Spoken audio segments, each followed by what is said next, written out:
स्वागत है दोस्तों आपका हमारे इस चैनल जीनियस स्टडी पर। आज हम पढ़ने वाले हैं पास्ट परफेक्ट टेंस। बहुत ज़्यादा इंपॉर्टेंट और बहुत ही ज़्यादा जो यूज़ होता है सोशल लाइफ में और एजेस में, वो एक ये टेंस है। और आज हम इस तरह से पढ़ेंगे इसको कि आपके सारे डाउट्स इसको रिलेटेड क्लियर हो जाएंगे। इसकी पैसिव वॉइस किस तरह से बनाई जाती है वो भी हम ट्रिक के साथ देखेंगे कि आप देखते हैं उसका आंसर बता पाएंगे। और इसमें नॉट किस तरह से लगाए जाते हैं वो भी हम आज देखेंगे। इस तरह से कि आज इसको रिलेटेड सारे डाउट्स जितने भी आपके वो आज क्लियर हो जाएंगे। ठीक है, तो चलिए हम शुरू करते हैं। तो देखते हैं हम सबसे पहले कि पास्ट परफेक्ट। अब परफेक्ट से हमें क्या बात समझ में आती है कि जो परफेक्ट है यानी कि परफेक्ट किस बात का संदेश देता है कि काम मुकम्मल हो चुका है। ओके, ये नाम से समझना है हमें। सबसे पहले नाम से हमें समझना है कि इस सेंटेंस, ये जो टेंस है उसके सेंटेंसेस किस बारे में बताएंगे हमें। ये बात समझ में आ गई कि परफेक्ट जो भी है वो काम के मुकम्मल होने के बारे में बताएंगे हमें, यानी कि जो भी काम था वो खत्म हो गया। और पास्ट, अब पास्ट यानी कि कुछ पिछला चल रहा था वो भी काम मुकम्मल हो गया। ओके, इसको लेके हमें समझ में आया। अब हम सेंटेंसेस देखते हैं। फर्स्ट हम देखते हैं कि सबसे पहले जो जितने भी परफेक्ट टेंस होंगे हमारे उसमें वो third form of the verb हमें इस्तेमाल करना है। और हेल्पिंग वर्ब एक नई इसमें क्या है कि जब भी हम कोई पास्ट परफेक्ट टेंस का सेंटेंस बनाएंगे तो उसमें हेल्पिंग वर्ब क्या होगा, जी हैड रहेगा। हैड का इस्तेमाल करना है। फिर इसमें कोई भेदभाव नहीं है। इसमें जितने भी प्लूरल्स हैं उनके साथ भी हैड, जितने भी सिंगुलर्स हैं उनके साथ भी हैड। इसमें कोई भी भेदभाव नहीं है, इसलिए हमें ना इसमें फ़र्क करने की चिंता है, ना हमें कोई भी इसकी टेंशन नहीं है। ओके, सेंटेंस बनाते हैं हम कि I had read the poem, यानी कि द पोएम यानी कि मैं नज्म पढ़ चुका था, यानी कि मेरा काम मुकम्मल हो चुका था। वो भी कब, पास्ट में। ये बात समझ में आ गई कि पास्ट परफेक्ट किस तरफ इशारा करता है कि हमारे पास्ट की बात वो भी जो कंप्लीट हो चुकी थी। ओके, ये बात हमें समझ में आ गई। और देखिए ये रीड नहीं है, रीड अब हमारे जो third form of the verb है रीड की, तो कैसी है, रीड, रेड, रेड। ओके, तो सेकंड और थर्ड फॉर्म को रेड पढ़ना पड़ता है। और हैड दिख रहा है हमें, तो हैड यानी कि उसके बाजू की जो फॉर्म रहेंगी वो कितनी भी रहेंगी, ओके, थर्ड फॉर्म रहेंगी वर्ब की। अब वी के साथ हम शुरुआत करते हैं। We had read the poem, यानी कि हम नज्म पढ़ चुके थे, हमारा काम मुकम्मल हो चुका था। We had read the poem. Then you had read the poem, यानी कि तुम नज्म पढ़ चुके थे। They had read the poem, वो लोग नज्म पढ़ चुके थे, उनका काम मुकम्मल हो चुका था। जितने भी हम सेंटेंस बनाएंगे कि वो ये कर चुका था, वो ये कर चुका था, और उसके उसने खाना खा चुका था, वो काम कर चुका था, जितने भी हम बनाएंगे तो उसके लिए इस्तेमाल करना है हमें पास्ट परफेक्ट टेंस। ये बात क्लियर हो गई आपकी। और उसमें हेल्पिंग वर्ब हमें सबके साथ, फिर हम बोलिए सिंगुलर बोलिए प्लूरल्स बोलिए, सबके साथ हमें क्या लगाना है, हैड। और एक बात ये हमें याद रखनी है कि उसके बाद हमेशा V3 का इस्तेमाल करना है, यानी कि third form of the verb. Okay, ये बात क्लियर। और ऑब्जेक्ट जो भी हम लगाएंगे सेंटेंस में, अभी हमने यहाँ पे द पोएम लगाया है इसलिए the poem as it is रहेगा। सिंगुलर्स के साथ भी he had read the poem, वो नज्म पढ़ चुका था लड़का। She had read the poem, यानी कि वो लड़की नज्म पढ़ चुकी थी। Then it had read the poem, यानी कि वो जो मशीन है या जो भी है वो नज्म पढ़ चुका था, उसका काम मुकम्मल हो चुका था, वो भी पास्ट में। Then Akbar had read the poem, यानी कि जो अकबर है, जो लड़का है, वो नज्म पढ़ चुका था, मतलब उसका काम कंप्लीट हो चुका था। ये बहुत आसान सा ये टेंस है। इसके सेंटेंसेस बड़े बड़े भी बनाए जाते हैं, हम छोटों से शुरुआत करते हैं कि ताकि आपको ये क्लियर रहे। ओके, उम्मीद करता हूँ आपके डाउट्स को रिलेटेड क्लियर हो चुके होंगे। और अब हम बात करते हैं कि इसमें नॉट किस तरह से लगाया जाता है। नॉट की फिलॉसफी हमें क्या कहती है इंग्लिश की, कि नॉट लगाना है हमें हेल्पिंग वर्ब के साथ। Helping verb always with, okay, not. अब हेड हमें यहाँ पे हेल्पिंग वर्ब दिख रहा है सिंपल सामने हमारे। हेल्पिंग वर्ब क्या दिख रहा है हमें, हेड। हेड में हम क्या लगाएंगे, यहाँ पे नॉट लगाएंगे, तो क्या बनेगा, hadn't. Had plus not, hadn't. ठीक है, डायरेक्ट, जितना भी इसमें फ़र्क की कोई ज़रूरत नहीं, फ़र्क की कोई गुंजाइश भी नहीं इसमें, इसलिए डायरेक्टली सिंगुलर्स हो या प्लूरल हो सबके साथ क्या लगाना है हमें, ओके, नॉट लगाना है हेड में, वो भी हेड में। इतना इसमें फ़र्क है, जिस तरह से प्रेजेंट परफेक्ट है इसमें था वहाँ पे हैव और हैज़ था, लेकिन इसमें सिर्फ यहाँ पे क्या है, हेड, सबके साथ हेड।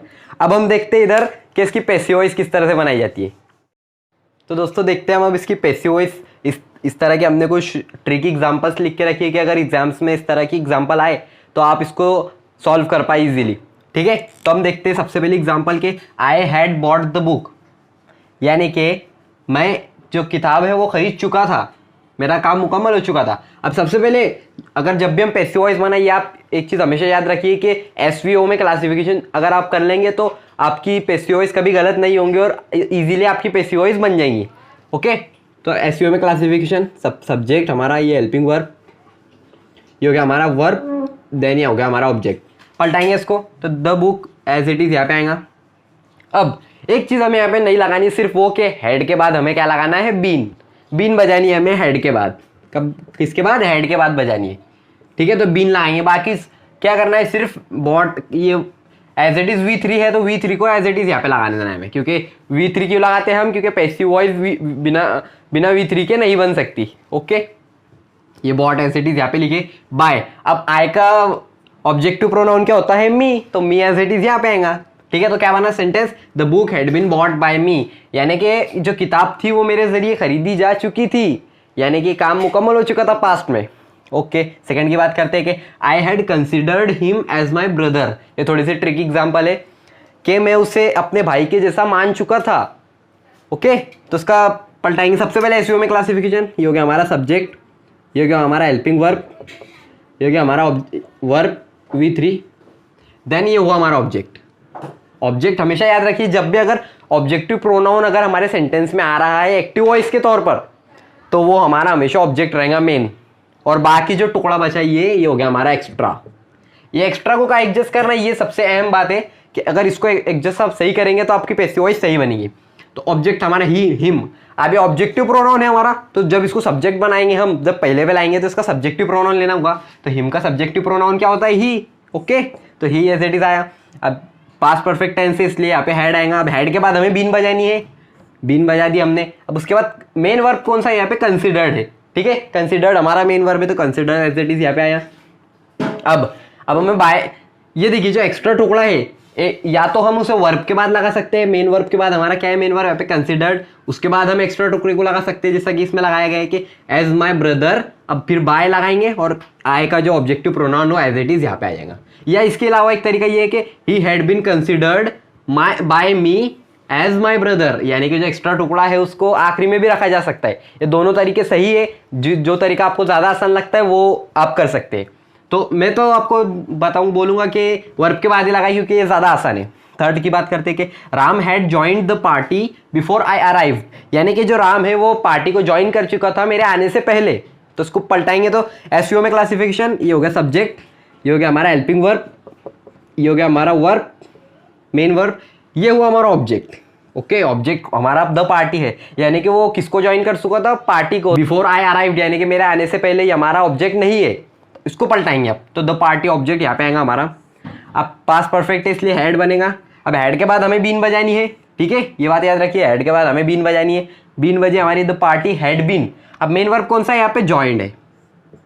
अब हमारा कानून क्या है कि जब जो एक्स्ट्रा टुकड़ा है हमारा ये बचा हुआ, उसको या तो हम वर्ब के मेन वर्ब के बाद लगा सकते हैं या फिर उसको डायरेक्टली आखिरी में लगा सकते हैं, ज्वाइंट। तो हमने यहाँ पे वर्ब के बाद लगाया before I arrived by Ram, ये एज इट इज। या the party had been joined by Ram before I arrived, यानी कि जो एक्स्ट्रा टुकड़ा है उसको हम सबसे आखिरी में भी लगा सकते हैं। ये बात क्लियर हो गई आपके। फोर्थ एग्जाम्पल हम देखते हैं, she had brought a lot of chocolates, यानी कि वो लड़की बहुत सारे चॉकलेट्स ला चुकी थी। तो इस जुमले का सेंस समझते हैं हम सबसे पहले कि वो लड़की बहुत सारे चॉकलेट्स, तो चॉकलेट्स की बात हो रही है यहाँ पे, काम किस पे हो रहा है, चॉकलेट्स पे। तो और वो भी बहुत सारी, तो ये बहुत सारी जो पूरा की पूरा हमारा ये क्या रहेगा, ये होगा हमारा ऑब्जेक्ट। इसको हम अलग एक्स्ट्रा टुकड़ा नहीं बना सकते क्योंकि ये चॉकलेट्स की साथ का है।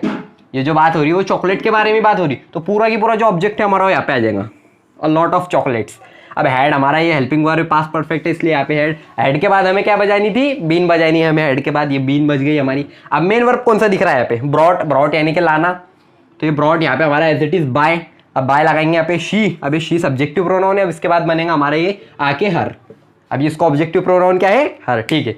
तो ये था हमारा वीडियो। आपको अगर अच्छा लगे तो हमारे वीडियो को लाइक कीजिएगा, चैनल को सब्सक्राइब करके हमें कमेंट में हमें अपनी राय जरूर दीजिएगा।